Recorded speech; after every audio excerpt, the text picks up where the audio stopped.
Bienvenue à Montpellier. Bonjour à tous. Monsieur le Président, alors, vous officiez aussi pour la technique. C'est incroyable ça. Je suis très heureux et très honoré que Montpellier ait accueilli le congrès de l'ensemble des sociétés savantes. Et donc, pendant 2 jours, et je veux saluer l'initiative pas en marge du congrès, mais en clôture, de faire une conférence grand public sur un sujet éminemment majeur, la question du changement climatique, et donc finalement de faire ce que nous devons impérativement faire, quelle que soit sa position, c'est de rendre accessible la science et la connaissance scientifique au plus grand nombre. Et donc à partir du moment où nous ouvrons, où des gens qui sont soit intéressés par le sujet, soit curieux, peuvent aussi entendre, eh bien, nous participons à la diffusion de la science. Et la position qui va être la mienne est la suivante. En ce moment, il y a une petite battle dans le monde, je m'autorise ce terme, entre le président des États-Unis et puis encore quelques personnes qui croient qu'il faut défendre la science. Nous sommes à un moment majeur dont nous ne mesurons pas encore, nous, bien, ce qui est en train de se passer. Mais quand quelqu'un comme le docteur Fauci, que je ne connais pas, mais qui est celui qui a aidé la défense de la vaccination lors de l'épidémie de Covid-19, était aux côtés de l'actuel président des États-Unis et qu'aujourd'hui, il est, après un long lynchage médiatique sur les réseaux sociaux, il est vilipendé par le président des États-Unis, ça nous dit combien la science est en danger dans la société. La science est en danger dans la société. Elle est défiée à de nombreux endroits, par de nombreux véhicules. Elle est défiée par ses adversaires éternels, les obscurantistes. Elle est défiée par les dogmatiques, ceux qui refusent de l'entendre. Elle est défiée par des véhicules, les réseaux sociaux, qui propagent beaucoup de fausses nouvelles. Et puis aujourd'hui, avoir un discours anti-science, c'est tendance. Et il y a des gens qui pourraient se dire que jamais ils ne l'adopteraient, ou qu'eux-mêmes pourraient se mettre à distance de cela. Eh bien, nous voyons que dans les démocraties, les discours anti-science peuvent prospérer. Et puis, il y a des attitudes dans les démocraties où on considère que la science ne doit pas être soutenue. On va tout de suite penser aux démocraties illibérales d'Europe de l'Est. Mais on pourrait s'interroger sur le choix d'un pays avec lequel Montpellier entretient des liens importants, le Japon, où on a fait le choix de réduire les crédits des universités de sciences sociales, de sciences humaines et sociales, drastiquement, doutant de leur propre utilité. Ce fut une décision récente, qui n'a pas fait beaucoup de lignes dans l'actualité française, mais qui dit des choses. Et donc, il convient ici, en venant devant vous, finalement, de rappeler ce qui, moi, me semble être une évidence.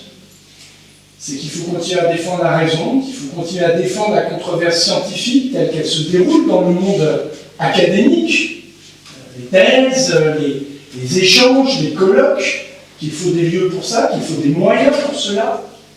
J'ose maintenant dire qu'il faut des refuges pour cela.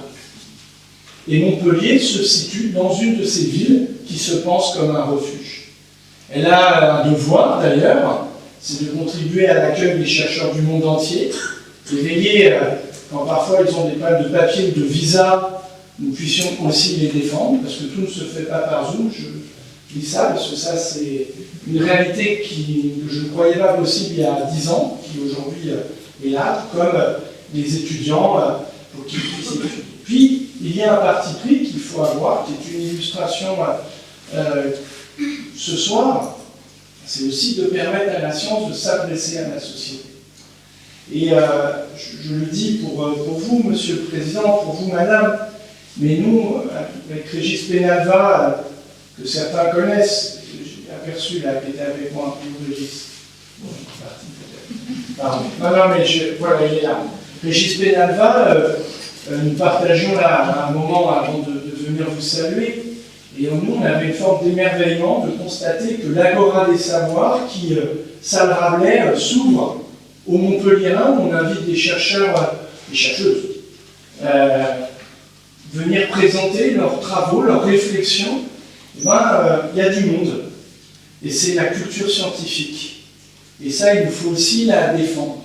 Parce que si bien sûr, de temps en temps, il y a des chercheurs qui arrivent à trouver du temps sur des plateaux de télévision, sur des antennes de radio pour expliquer leurs enjeux, pour vulgariser leurs recherches, pour les rendre accessibles au grand public et donc au débat démocratique, il faut aussi des moments et des prises de position de culture scientifique, et je suis assez honoré qu'à Montpellier, nous arrivions avec l'Agora des Savoirs, avec une manifestation comme celle-là, l'Académie des sciences et des lettres où j'étais hier, qui s'attache aussi à s'ouvrir.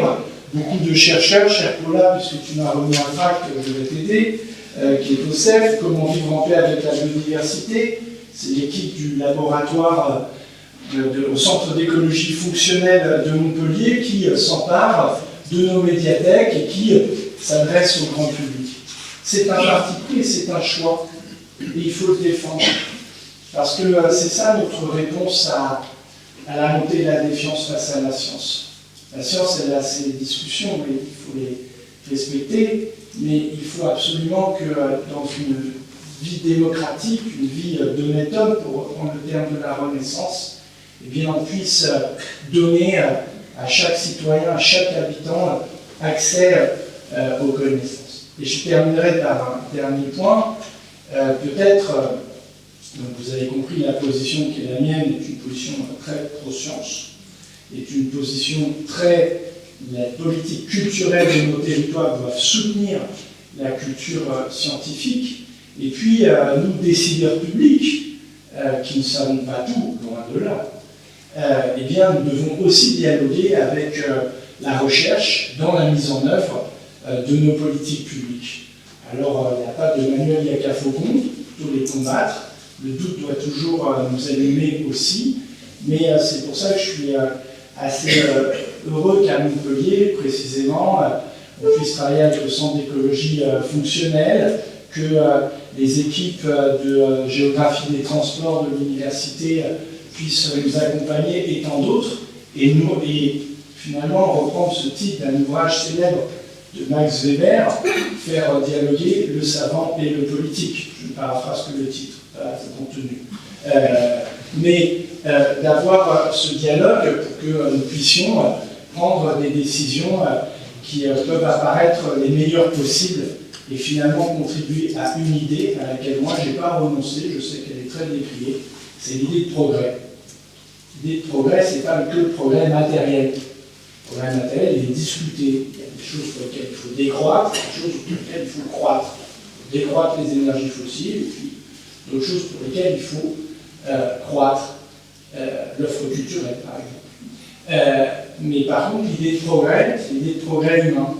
C'est finalement comment collectivement nous arrivons à nous aider, comment collectivement les citoyens d'une nation, d'une planète, d'une ville, ce qui concerne cette ville, eh bien, peuvent accroître leur niveau de connaissance ou de cultiver leur curiosité. C'est pour ça, chère Florence, que je veux te remercier personnellement pour mon travail qui est fait. C'est une grande fierté d'avoir ouvert le 9 juin 2023, je me souviens très bien, au domaine d'eau, l'antenne montpelliéraine. Monsieur le Président, on est très honoré de vous accueillir, et que ce petit propos d'ouverture se veut quand même un plaidoyer, non pas désespéré sur l'état du monde, mais de réaffirmation de convictions qui devraient être élémentaires pour la bonne marche du monde. Science sans conscience n'est que ruine l'âme, puisse de la salle Pétrarque atteindre l'autre côté de l'Atlantique, ou parfois ceux qui nous ont fait tant de mal, quand actuellement, parce qu'on a défié la vaccination, nous nous retrouvons avec des gens qui saturent les urgences pour une épidémie de grippe. Des exemples comme ça, nous pouvons en prendre plein. Voilà. Donc, madame, très honorée de vous recevoir. Je ne pourrais pas rester, parce que j'ai ce petit impératif, pas de mère, mais de père. C'est un peu délicat. Et j'avoue que là, voilà. Mais merci, vos travaux sont très importants. J'ai eu l'honneur de changer avec Jean Jouzel, c'est une grande figure. Voilà, sont très précieux et je crois que beaucoup de gens, et c'est aussi une joie pour nous tous, sont présents dans cette salle pour vous écouter. Et à tous ceux qui sont chercheurs, je peux vous dire ici que Mécollier est votre vie. Je vous remercie.